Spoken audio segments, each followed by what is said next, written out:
que yo que voy a hablar de la familia de Teresa, de lo que supuso en su vida y del ejemplo que puede suponer para nosotros su educación, algunas de las conclusiones que yo saqué hoy aquí, los que conozcan bien la obra de Teresa y conozcan otros libros, podrán decir que estoy radicalmente equivocada. O sea que a la hora de comer pues me dirán, mira, estás equivocada. Yo no conozco más que lo que he leído en el libro de la vida y de ahí no me puedo salir porque no conozco nada más. Yo creo que la sociedad actual es consciente de la importancia que tiene la familia. Y la familia tiene una importancia en todos los aspectos, políticos, económicos, religiosos. Y de alguna manera la familia influye en la sociedad y la sociedad influye en la familia. Y si esto pasa en cualquier país, en cualquier estado, en España mucho más. ¿Y por qué? Por un motivo claro, y es que la preocupación que ha tenido España desde los Reyes Católicos de mantener la unidad prohibió todo tipo de asociación que no fueran las cofradías religiosas y la familia. Fíjense ustedes, las cofradías se mantienen vivas y la familia, cuando le preguntan al español en qué institución confía, dice que en la familia. O sea que si la familia ha tenido importancia y tiene en todos los países, fundamentalmente en España tiene un papel mayor que la que puedo tener en otro lado. En nuestra sociedad vemos cambios familiares y en la sociedad de Teresa también los hubo. La sociedad de Teresa vivía esa Castilla del siglo XVI a caballo entre el mundo antiguo, tradicional, y la reciente corriente humanista que la empujaba en otra dirección. En lo que se refiere a las mujeres, aquí se habrá hablado ya, me perdonen que repita, porque como no conozco lo que se he dicho antes,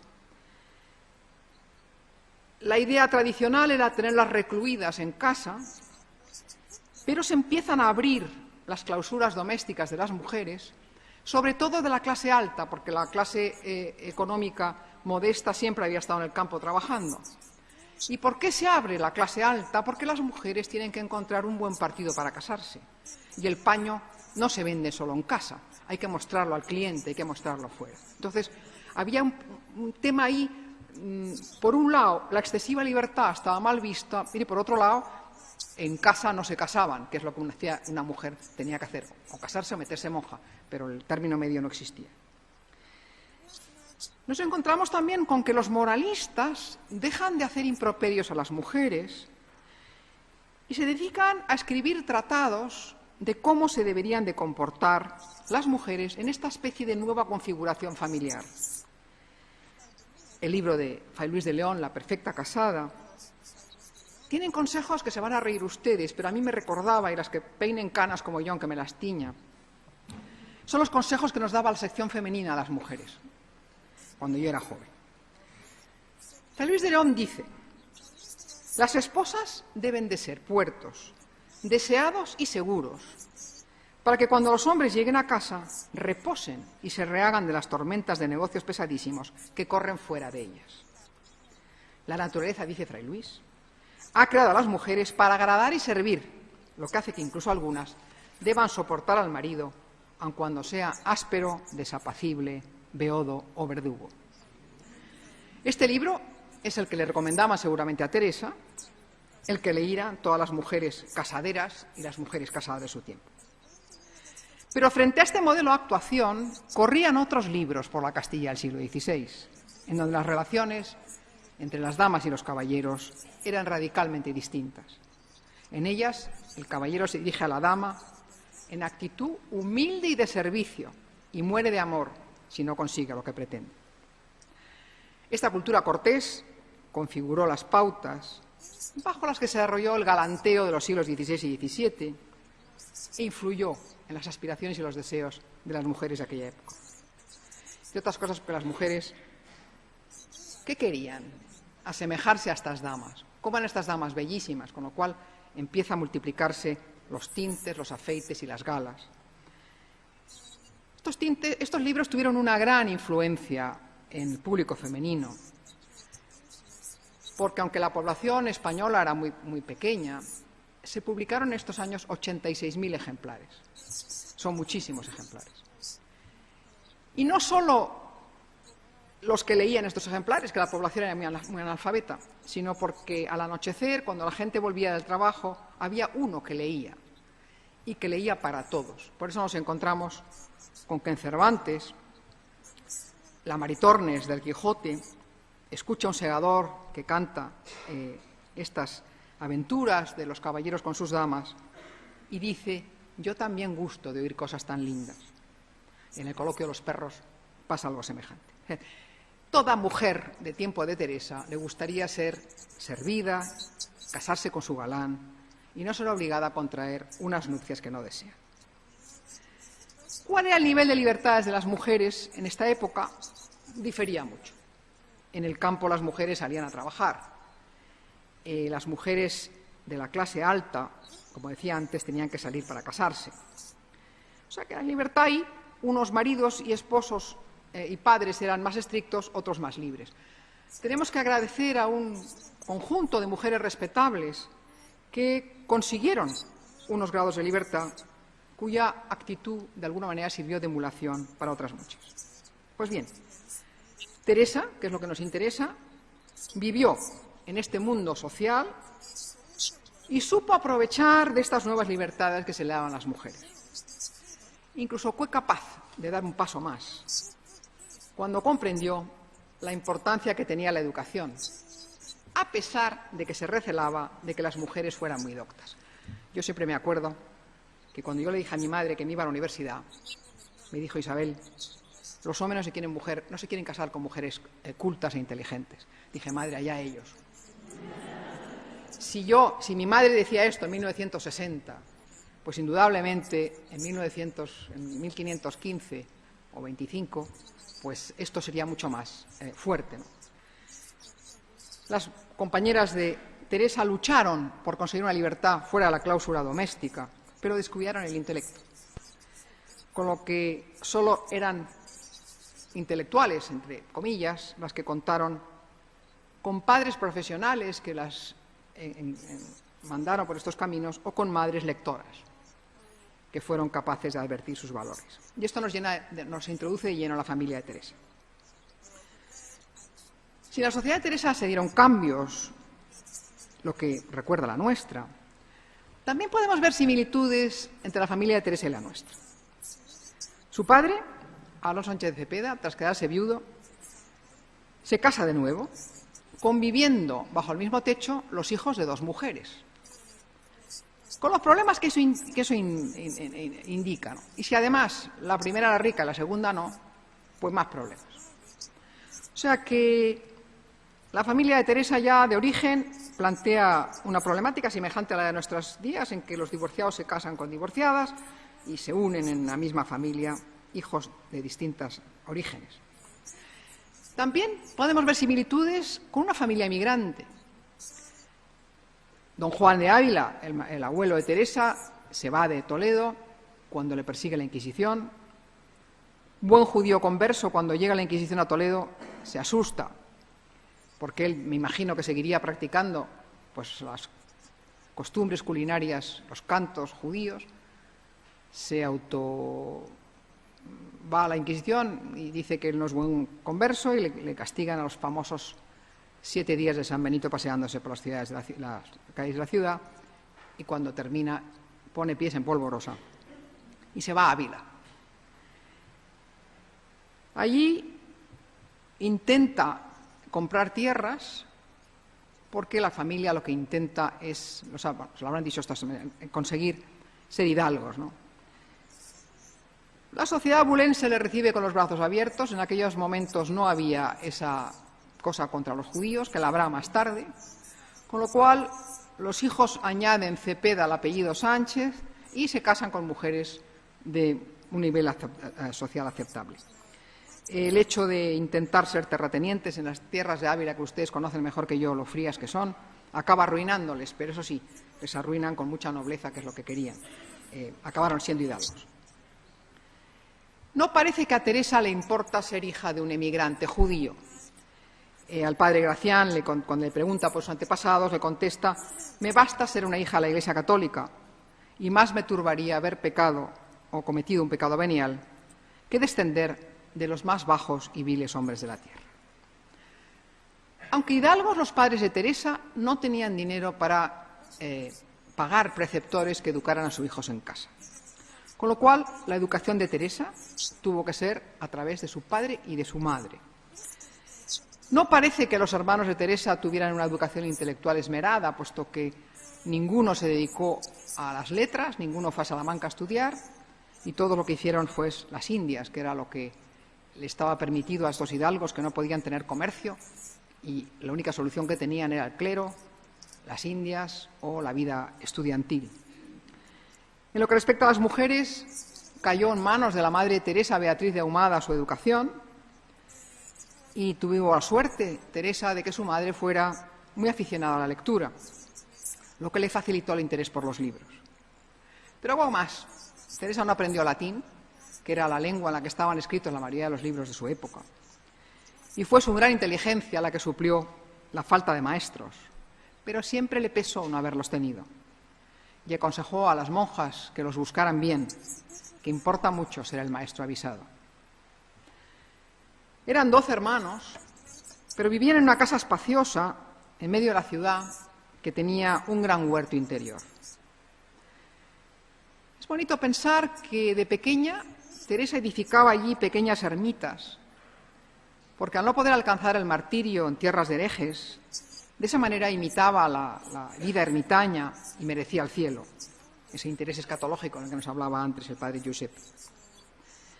Y aunque en su libro los espacios interiores tienen primacía sobre los exteriores, hace cuanto puede en sus fundaciones porque haya en los huertos cabañas que permitan la soledad de sus monjas para irlas en el mundo. Esto me recuerda a mí un libro de Virginia Woolf que escribe en 1929, una habitación propia, y en la que reclamaba para las mujeres un lugar suyo para poder escribir. En el caso de Teresa, que ha vivido siempre rodeada de gente, busca un lugar solitario para poder rezar. Nos dice la santa, y confirma a sus biógrafos, que en la casa había muchos criados, lo típico de una casa de este tipo.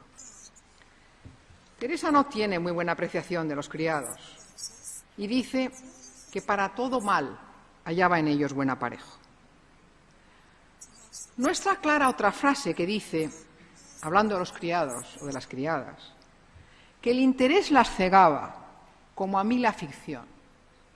¿Qué interés podían tener los criados para darle gusto a Teresa? En primer lugar, complacer al ama, que siempre suele ser una buena cosa en la vida. Y en segundo lugar, conseguir algún dinero.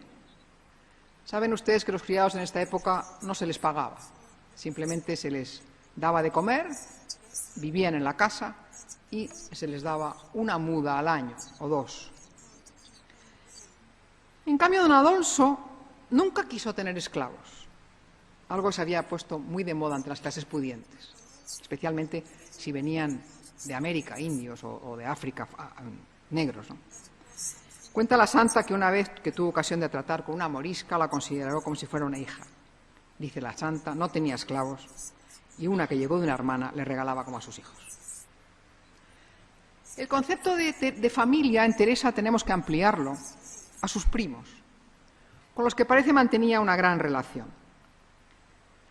En las familias grandes hay siempre la tentación de ampliar las fronteras. Yo tengo 6 hijos, 19 nietos, y les aseguro que mi casa siempre está llena, porque donde comen X, come uno más sin que se dé cuenta. Pues en la casa de Teresa debía de ser lo mismo, que no se notaban los añadidos.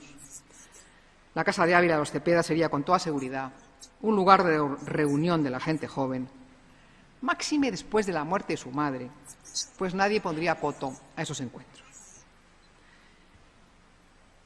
Un pequeño paréntesis hablando del influjo familiar. Todos sabemos lo que marca la familia que uno tiene. Los psicólogos dicen que los 18 primeros años de la vida son vitales, porque es cuando va madurando la corteza cerebral, que los 5 primeros especialmente, que es el desarrollo de los primeros afectos, y la persona en ese momento vive en unas estructuras familiares que le van a permitir comprender lo que es la vida, comprender lo que son las relaciones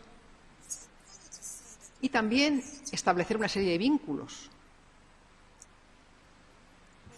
Vínculos y dependencias unos de otros. Y sin saberlo, de alguna manera, de todos los inputs que recibimos de las personas que conviven con nosotros, vamos cogiendo unos y negando otros, porque, a pesar de vivir en la misma familia, cada individuo es un diseño único. La familia de Teresa, en la que Teresa vivió, no la encerró en casa. Al morir su madre, no contaba con una vigilancia estrecha de sus actos. Y el grupo de primos y hermanos tan numerosos la integró en la sociedad abulense a la que pertenecía. Yo creo que estas circunstancias fueron vitales porque la permitieron conocer el mundo y saber de primera mano y no de oídas las reglas del juego. Y ahora ya entramos a ver más concretamente las personas de la familia de Teresa y de la manera que influyeron en ella. ¿Cómo eran sus padres? Escuchamos de la pluma de la propia Teresa la importancia que tuvo en su formación el ejemplo de sus padres. Al iniciar el relato concreta una idea. El tener padres virtuosos y temerosos de Dios me bastara si yo no fuera tan ruin, con lo que el Señor me favorecía para ser buena. Posteriormente, insiste varias veces en las virtudes de los padres, afirmando al final del capítulo primero, no veía en ellos sino todo bien y cuidado de mi bien. Empezaré por hablar de su madre, Beatriz de Ahumada, cuya prematura muerte le dejó menos influencia que su padre, aunque me atrevo a decir que de vital importancia para los acontecimientos de su adolescencia. Como decía antes, don Alonso se había casado con una mujer en primeras nupcias, parece que fea, pero rica, que es importante. Y luego, cuando murió ella, se casó con esta jovencita de 14 años, muy guapa, pero con menos dinero. Con lo cual, esta esposa, madre de Teresa, casi niña, se tiene que hacer cargo de los hijos habidos del matrimonio de su marido anterior. Y dará a luz a otras 10 criaturas en 18 años, lo que le dejará la salud muy mermada. Pasó la vida con grandes enfermedades, dice su hija. A la hora de la muerte nos dice Teresa que la honestidad de la madre la empujaba a ocultar su belleza, pues su traje era de una persona de mucha edad. Yo me pregunto, ¿por qué se vestía así? ¿No sería que a los 33 años, después de 10 hijos, su salud, su belleza no quedaba nada y se vestía de persona de edad porque quería ocultar esa belleza que se había desaparecido, a pesar de que todavía era una mujer joven? Pero es una pregunta que dejo en el aire. La primera referencia que hace su madre es su preocupación por la formación religiosa de los hijos. Qué importante. Y qué importante en estos momentos en que las mujeres que hemos sido tradicionalmente la que hemos transmitido la fe a nuestros hijos, hemos roto el eslabón. Las mujeres de hoy día, las mujeres jóvenes de hoy día, en un porcentaje altísimo, no rezan con sus hijos, ni siquiera irse a la cama, han dejado de rezar. Pues la Madre Teresa le hace que querer a los santos y a María, y dice que los hizo devotos de Nuestra Señora y de algunos santos. Probablemente ora con ellos, que es lo que se ha hecho en Castilla y en España hasta antes de ayer. Ya no, pero hasta antes de ayer se rezaban, la familia rezaba junta, al menos la madre. Esa hija la describe como una persona apacible y de harto entendimiento, que tuvo que pasar por grandes trabajos y enfermedades, lo que de alguna manera está agrandando su persona, pero inmediatamente le encuentra defectos. Era aficionada, nos dice, a leer libros de caballerías, y yo pienso que lo hizo como sus hijos, a escondidas de su marido. Dice en el capítulo 2 que se había de tener aviso que no lo viese. ¿Quién había de tener aviso? ¿Los hijos o la madre también? Yo pienso que la madre está incluida en el grupo, que el marido la trataba como una niña. Parece que los libros de caballería a su madre no le hicieron daño y le permitieron continuar con la dirección de la casa, pero Teresa considera que a ella sí le hicieron daño. No tan mal tomaba, dice su madre, este pensamiento como yo lo tomé para mí, porque ella no perdía su labor, como diciendo yo sí. Podemos concluir que la Madre Teresa, mujer enferma, con muchos hijos y criados que le hicieran la labor, tenía muchas horas de ocio, que dedicaba a la lectura, y que su marido la trataba como una niña más, pues tengo, como digo, la sensación de que le impedía leer a su antojo. Una última referencia en el libro de la vida nos habla de que su madre intentó que no viera a una pariente de livianos tratos, pues adivinaba el mal que por ella me había de venir. Algo que siguió preocupando a su padre y a su hermana cuando su madre faltó. Pero no podían evitar que entrara en la casa porque debía ser una parienta muy cercana y no la podían rehusar la entrada en el hogar. ¿Cómo refleja Teresa la muerte de su madre? Es muy curioso. La refleja con palabras de dolor, pero no palabras que denoten un excesivo apego hacia ella. Es la única persona de su familia cuyo afecto no menciona. Es cierto que no existía la mística maternal en estos siglos que existe ahora, que los moralistas recomendaban a las madres que no fueran tiernas con sus hijos para que luego no siguieran estos afectos.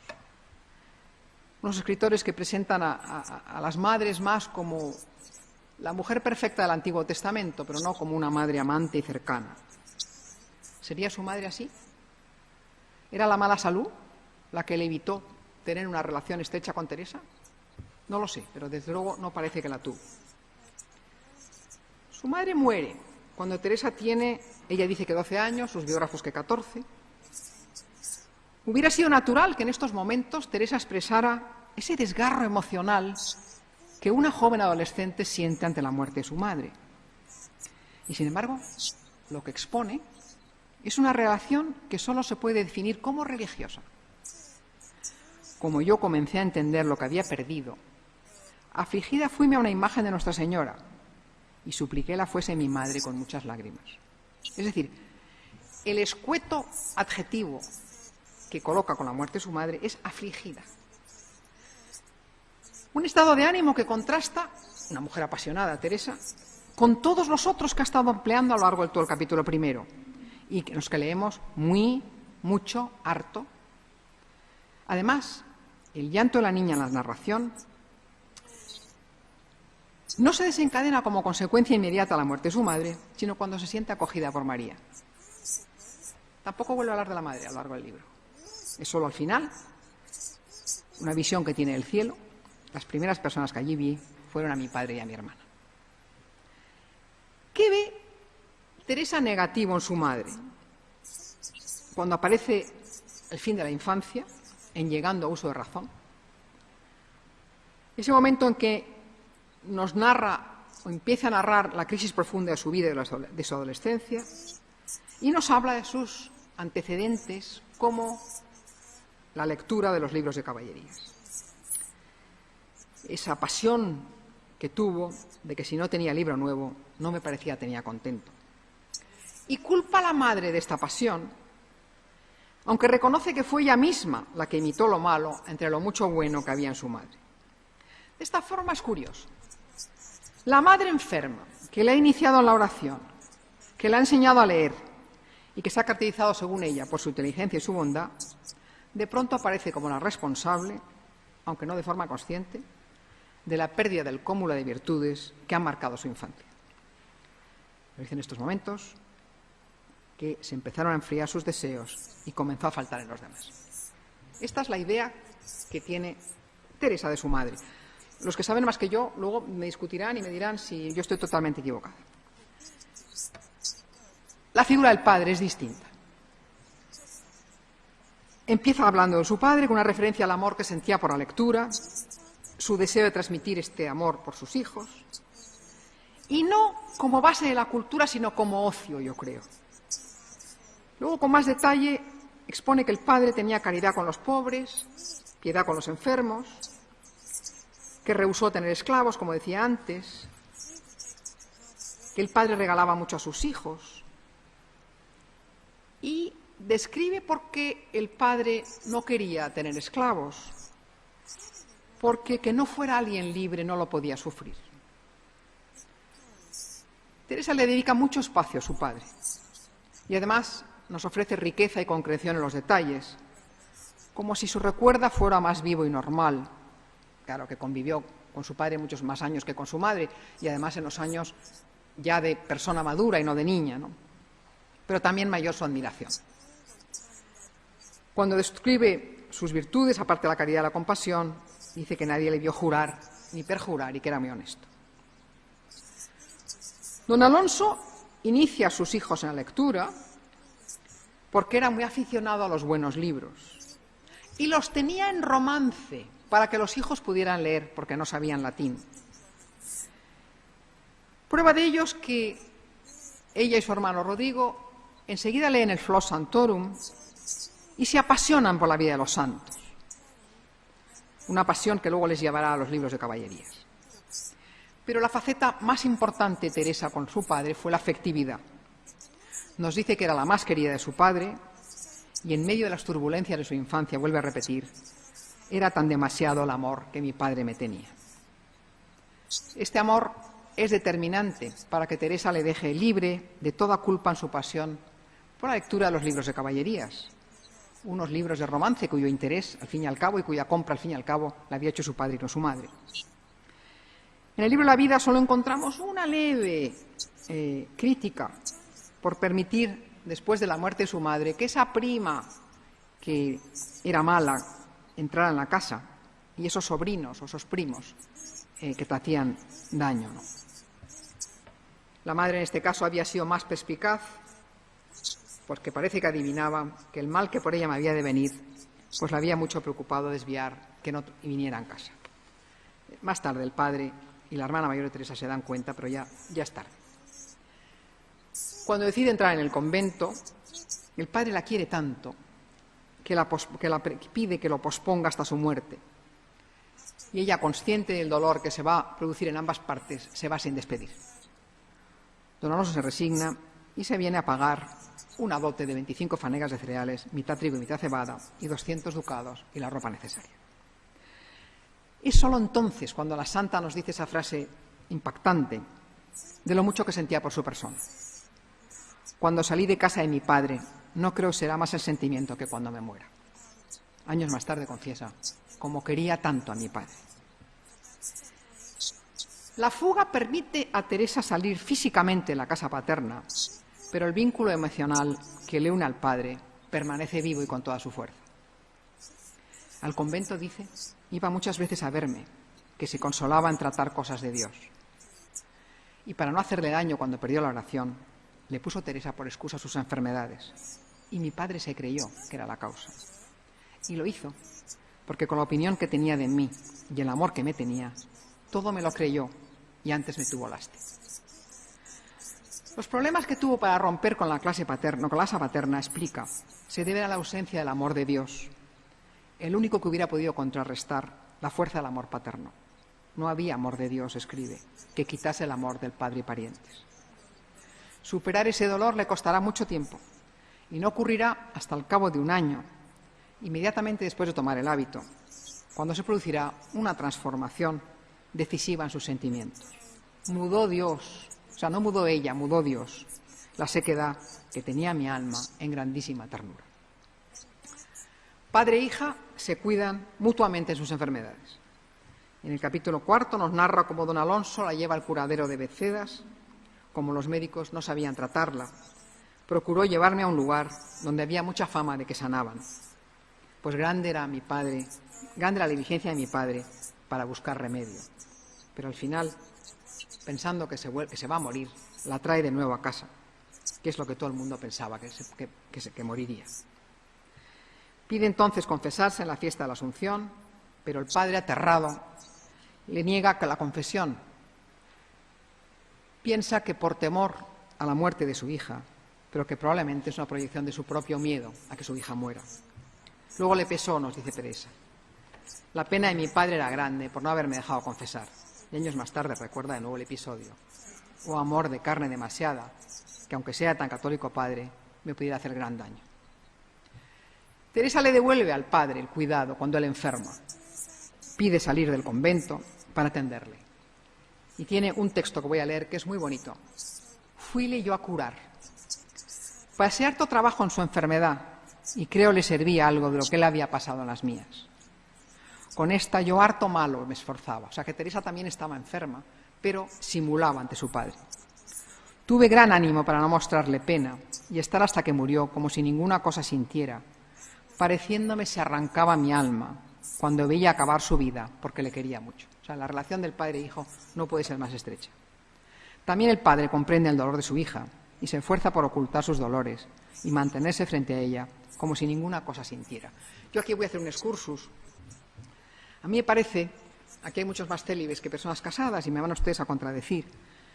Yo creo que el que no forma una familia propia, de alguna manera está mucho más unido a su casa familiar. Es decir, Teresa no se casó.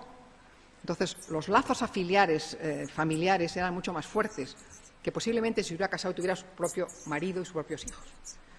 Aunque Dios supliera, pero los hombres somos humanos y vivimos en relaciones de afecto. Pero ya le digo, son ideas que yo suelto y que a lo mejor estoy totalmente equivocada. También el padre comprende el dolor de su hija y le esfuerza por ocultar sus dolores y mantenerse frente a ella, como si ninguna cosa sintiera. O sea, que padre y madre, aquí están definidos, hermanos, parientes y amigos. Creo que en el apartado de hermanos tendríamos que meter también a parientes y amigos, por eso que las familias numerosas ponen un plato más en la mesa sin que se note. De sus hermanos, de las dos mujeres, habla con una imagen idealizada, todos parecidos a sus padres, todos virtuosos, que ninguna cosa la desayudaban para servir a Dios. Nos dice la santa que a todos tenían gran amor, pero especialmente a Rodrigo, que era el que más quería. Ese compañero de sus primeras experiencias espirituales, nos relata el impacto que en los dos tuvo la lectura de los libros del Flos Santorum, el fracaso de su deseo de martirio y las ermitas que hicieron para convertirse en ermitaños. De momento, los hermanos de Teresa no emprenden la lectura de esos libros como hace ella.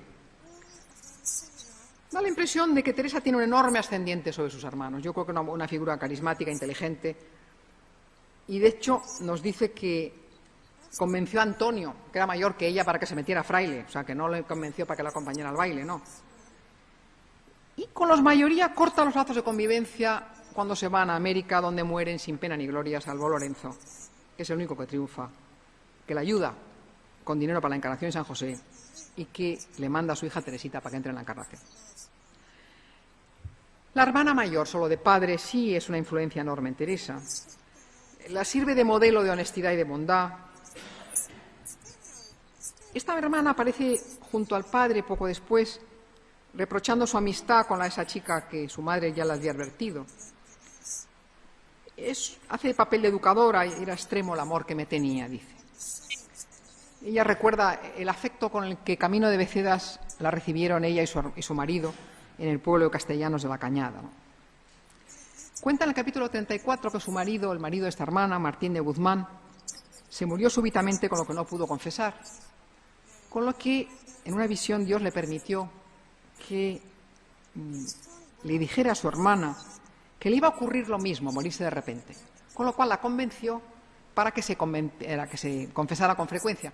Y cuando se murió, solo había pasado 8 días de que se había confesado. En otra visión posterior describe cómo Dios la ingresó en la gloria tras una corta estancia en el purgatorio. Es curiosa la relación con su otra hermana, Juana. Juana entró en el convento con ella cuando tenía 15 años, de donde salió para casarse, y se casó con Juan de Ovalle. No parece que Juan de Ovalle le fue muy bien en la vida. Juan de Ovalle enfermó, una enfermedad curiosa, porque esa permitió que, no estando su mujer en Ávila, los superiores le dieran permiso a Teresa para salir, y eso le permitió esconder todos sus trapicheos para sus fundaciones, ¿no? Sobre todo la Fundación San José. Pero lo que es muy curioso es cómo revela esa relación que tuvo Teresa con Juan de Ovalle y con su hermana. Vivieron juntos durante este tiempo y dice que no se entendieron muy bien. ¿Y por qué? Dice en la conversación, aunque ella es mejor que yo, no me hacía con ella, porque como tiene diferente estado, que es casada, no puede ser la conversación siempre lo que yo la querría, y lo más que podía me estaba sola. Es decir, ¿De qué quería hablar su hermana? De los problemas que tenía con su marido, de los problemas domésticos que tenía, de la sociedad, del politiqueo de Ávila, del chismorreo. Y Teresa solo quería hablar de Dios, y a la hermana le parecía bien hablar de Dios un ratito, pero no todo el rato, porque había otras cosas más apremiantes en la vida. O sea, que no se entendieron. Entre los parientes de Teresa también tendríamos que hacer mención a Pedro Sánchez de Cepeda, que, hombre de gran santidad, que le prestó el tercer abecedario de Osuna, que le vino muy bien. Y sus primos hermanos. Es el primer modelo negativo frente a la madre del que habla Teresa, con los que pasa mucho tiempo, y los define como que no conocen la vanidad del mundo, sino que antes despiertan para meterse en él. Pero niña huérfana, unos primos mayores que le hacen caso, que juegan con ella, le fascinan. En toda cosa me daban contento, dice. Y yo los sustentaba a plática y oía sucesos de sus aficiones y niñerías, no nada buenas. O sea, que los primos le contaban cosas que no eran nada buenas. Pero a esta niña de 14 y 15 años le fascinan a los primos lo que es normal. Es la admiración y la curiosidad propias de una prima más pequeña, abierta a todo lo que le aporta este mundo exterior que traen los primos a casa. El otro modelo negativo es esa parienta, esa joven que la madre le puso en entredicho, que juega con ella. No jugaría nadie con ella. Dice, pasatiempos, hace conmigo los pasatiempos que yo quería. Y en la conversación, esta prima le abre también a un mundo desconocido para la joven. Daba parte de sus conversaciones y vanidades. Teresa es guapa, y lo sabe. Las gracias de la naturaleza que el Señor me había dado y que eran muchas. Y muerta su madre, empieza a salir con gente de su edad. Y le gusta traer galas y a desear contentar en parecer bien con mucho cuidado de manos, cabello y olores. Le gustan las telas, los trajes, los adornos, se perfuma, se colorea sus mejillas, lo natural en un adolescente que empieza a mirar al sexo opuesto con otros ojos. La vestimenta y los adornos son para los seres humanos una ayuda para definir la identidad. Son puntos de anclaje en el comportamiento del yo que busca reconocimiento de sus semejantes. O sea, nos vestimos para agradar a los demás. Teresa se viste para agradar al sexo opuesto y al propio, pero en estos momentos de adolescencia al sexo opuesto. Sale a justas, a corridas de toros, a fiestas patronales, y parece que empieza una relación más estrecha con uno de sus primos, que era el trato que por vía de casamiento me parecía podía acabar en bien. Pero no acaban bien. No sabemos por qué el padre la mete en el convento de las Agustinas y no sabemos si lo hace por miedo o por qué lo hace. Pero ahí se acaba el coqueteo con este primo. Creo que los personajes en la vida de Teresa han tenido mucha importancia. En una familia numerosa hay muchas relaciones. Relaciones de subordinación con su madre y con su padre, que no parecen muy autoritarias. Relaciones de igualdad con sus hermanos y sus primos. Relaciones de superioridad con los criados de la casa. Y si aceptamos la idea de la filosofía moderna de que la sustancia no es el corazón del ser humano, sino la relación, tenemos que pensar que las relaciones en la vida de Teresa han configurado de alguna manera su yo, o su primer yo, el de la familia, que luego ya más tarde las monjas en su convento y las personas con las que tuvo relación lo seguirían configurando. ¿Qué le dio a Teresa su familia y qué nos sirve de ejemplo para las familias de hoy? En primer lugar, le dio educación tanto religiosa como cultural. Le hablan de Jesús de Nazaret, le hablan de María, aprende a rezar. Se siente muy atraído por las vidas de los santos, es decir, por las vidas heroicas. A Teresa no le vale una vida normalita de todos los días. Con lo cual, intenta emular a estos santos. Esa semilla del heroísmo, del Flos Sanctorum, se mezclará años más tarde con las lecturas de los 4 libros de la Amadís de Gaula, y Teresa vibra con las aventuras de este príncipe bastardo por conseguir la boda con su amada Ariana, y comprende Teresa la fuerza que tiene el amor, que inflama el corazón de los hombres y les mueve a la acción. Años más tarde, estos libros le servirán para comparar su alma con la de uno de esos caballeros, aunque en su caso la batalla se luchará en batallas espirituales, mientras que Rodrigo lleva la aventura a la práctica, yéndose a la pampa donde muere. Planteó como hipótesis la posibilidad de que el padre de Teresa, judío, podría albergar los valores judíos de la importancia de la cultura y una religiosidad basada en la solidaridad y la compasión, lo que conlleva más acción que culto, ya que a sus antepasados le estaba prohibido, los judíos no podían tener culto. Y también su judaísmo nos permitiría comprender el rechazo a los libros de caballerías que son ajenos a su cultura y su sensibilidad. La madre, en cambio, podría representar a los cristianos viejos una religiosidad basada en la piedad y devoción a María y los santos. De cualquier manera, la niña se aficiona a la lectura, lee, y en sus libros se descubren las influencias de numerosos autores. Y esta pasión por la lectura se desdobla a su vez en una pasión por la escritura. Porque si es cierto que el libro de la vida es por obediencia, lo podía haber despachado en menos páginas. El libro gordo, como ella dice, o el libro grande, es que Teresa disfruta poniendo sus ideas en un papel. Cuando la Inquisición prohíbe la lectura, se queja ante Dios y dice: yo te daré el libro vivo, le contesta Dios. Y así fue, porque Su Majestad le dio el libro verdadero. Teresa sabe distinguir entre cultura superficial y otra profunda. Por eso aconseja a sus monjas que busquen letrados, porque yo no los tenía con tan buenas letras como quisiera. Buen letrado nunca me engañó. Pero tuvieron que pasar 17 años hasta encontrar ese letrado que pusiera un alto a la confusión que tenía Teresa. O sea, primer apartado de la familia es que le dio cultura, tanto religiosa como... Segundo apartado, le dio amor. Teresa ha sido siempre amada, rodeada de afecto, y nos pasea en los primeros capítulos del libro por las muestras de cariño que le prodigan los suyos. ¿Cuánto me queda? Porque no quiero... me queda 10 minutos.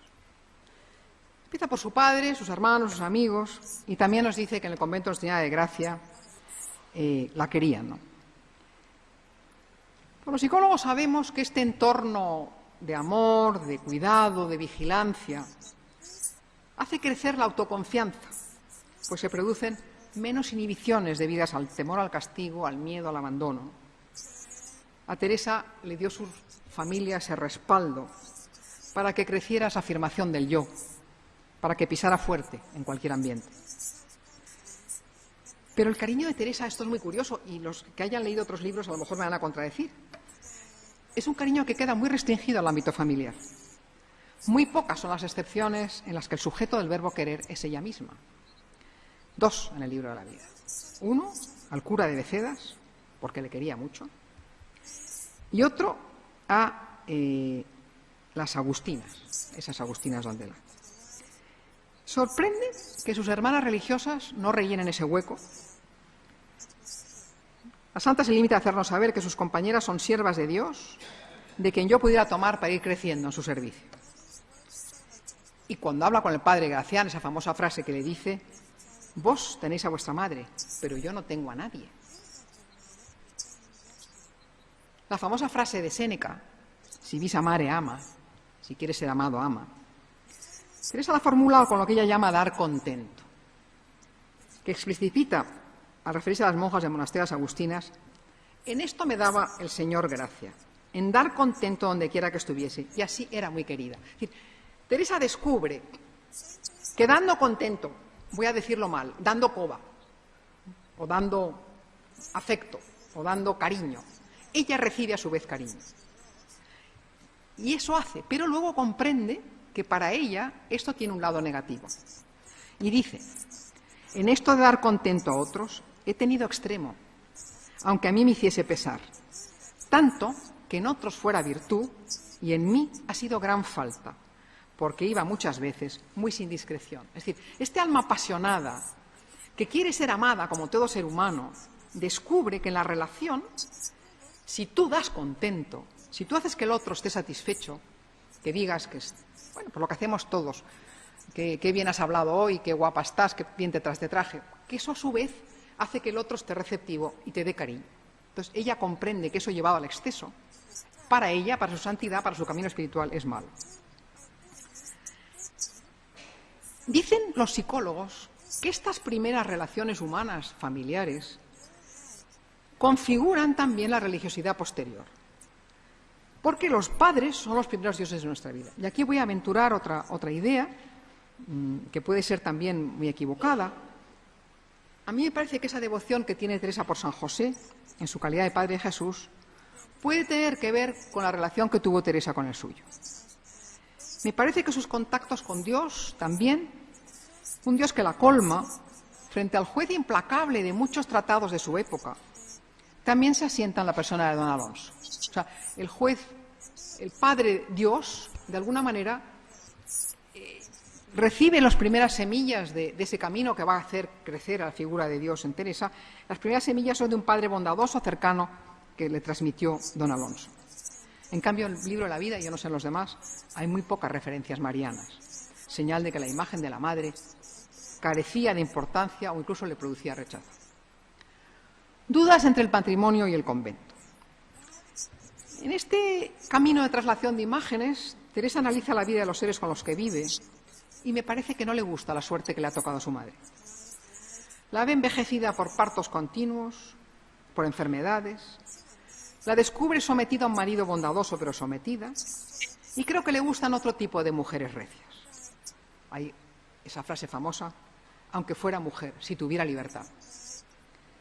Yo pienso que no quiere seguir el modelo materno, que le asusta casarse, ya que supone la renuncia a todo tipo de vida personal. Y dice a sus hermanos en el camino de perfección: mirad de qué sujeción os habéis librado, hermanas. Al casamiento la empujan, su confesor y otras personas, pero ella afirma que empieza, a perder la enemistad que tenía con la vida religiosa.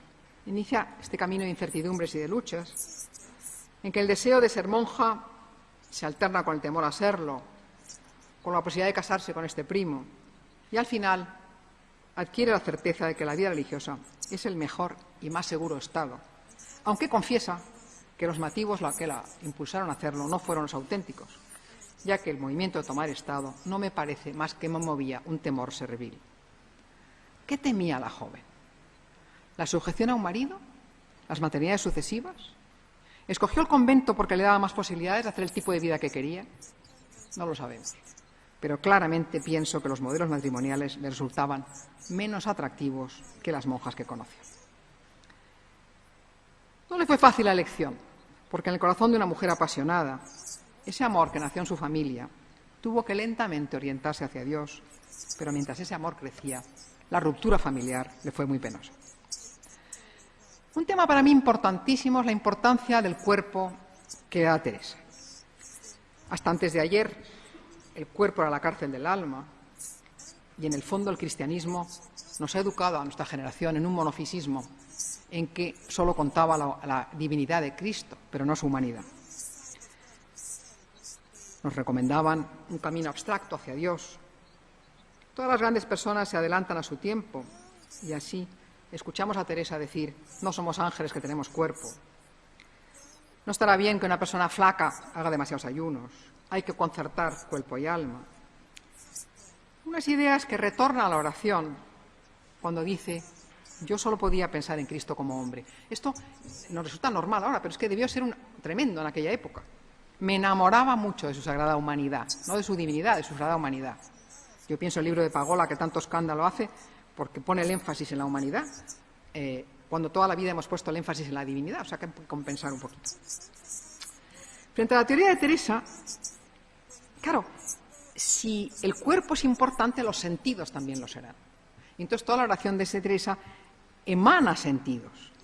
Habla: tengo visto, veo claro, pruebo, yo he probado. Es decir, los sentidos, que son las herramientas que tiene el alma para moverse por el mundo, le sirven también en su camino orante. Y hoy también esto se considera muy normal, pero yo creo que en su época era muy a corto. El valor de la amistad. Los amigos de Teresa, sus hermanos, sus primos, le fueron una buena amistad. Le aportaron le aportaron conocer lo que es el valor de la amistad en la vida. No me da tiempo a desarrollarlo más, pero hay una cosa importantísima. No hay ningún tratado sobre la amistad en el cristianismo, sobre la amistad con Dios. ¿Por qué? Porque desde la Amicitia de Cicerón se ha considerado que no puede haber amistad más que entre iguales. Y indudablemente la distancia que hay entre el ser humano y Dios es abismal, con lo cual no podía haber amistad entre Dios y los seres humanos.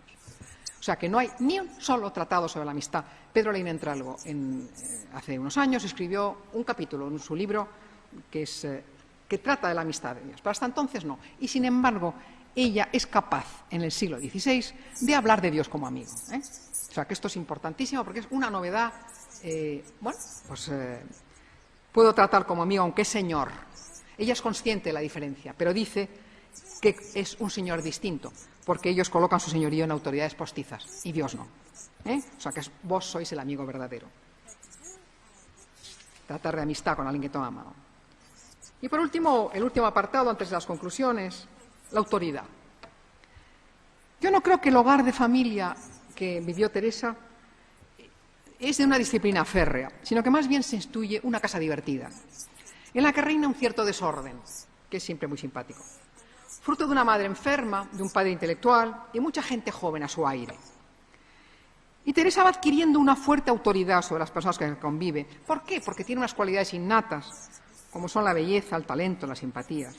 Y esto, junto a las cualidades que ella ha forjado, como son la educación, la fuerza de la voluntad, ese deseo de dar contento, formando un todo que le permite a la santa que se convierta en un referente moral para su entorno. Lo dice ella misma, ¿no? Las gracias de la naturaleza que el Señor me ha dado, que eran muchas. En muchas ocasiones apela a la experiencia de su persona. Es decir, ella tiene autoridad sobre sí misma. Es ella la que decide. He visto por experiencia propia. Una experiencia que le permite asegurar que eso que hace es porque Dios lo quiere. El prólogo de la vida nos dice que escribe por el mandato de sus confesores, pero la idea ya la tenía ella de lejos.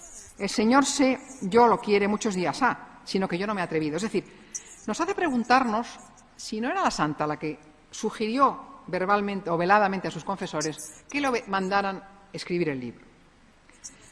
Según los grafólogos, la personalidad de Teresa es muy fuerte. Tiene relaciones con la aristocracia a nivel de intimidad, no se intimida. Tiene relaciones con hombres de negocios que le ayudan como mecenas. Habla de la flaqueza de las mujeres, pero presiento que no se incluye, ya que comenta que no teme a la Inquisición. Imaginen ustedes a alguien que no teme a la Inquisición en el siglo XVI. Harto mal sería para mi alma si en ella hubiese cosa que fuese de suerte que yo temiese la Inquisición. Y en otro lugar nos dice, mi ánimo, que dice no le tengo pequeño, y se ha visto me lo dio Dios, harto más que de mujer. No podemos hacer ningún caso a esas referencias que aparecen en el libro desde que se declara ruin y miserable, ya que seguramente no lo cree. Teresa está utilizando los consejos de las máximas de modestia que recomendaban reducir al mínimo las alabanzas y aumentar al máximo las críticas al yo. Nos encontramos con estereotipos, como el menor valor de las mujeres, que alguna vez también rompe diciendo que aprovechan más el camino espiritual que los hombres. Es tal fuerte la personalidad que le lleva al cambio de roles. De pequeña ejerce influencia sobre un hermano, que es mayor que ella, que es Rodrigo. Luego ejerce influencia sobre Antonio para que se meta fraile. Y el paso del tiempo le hace que le enseña a rezar a su padre. Pero como ella se da cuenta de que está actuando de autoridad paterna sobre su padre, lo hace con discreción. Por rodeos, como pude, comencé a procurar que él la tuviese y dile libros a este propósito. Pero es que también los sacerdotes que la visitan lo confiesan, Teresa sabe hacer una criba. Y así la escuchamos hablar del padre Daza, que era un famoso maestro. Entendí que no eran los medios que él me daba por donde yo me había de remediar, con lo que corta la relación.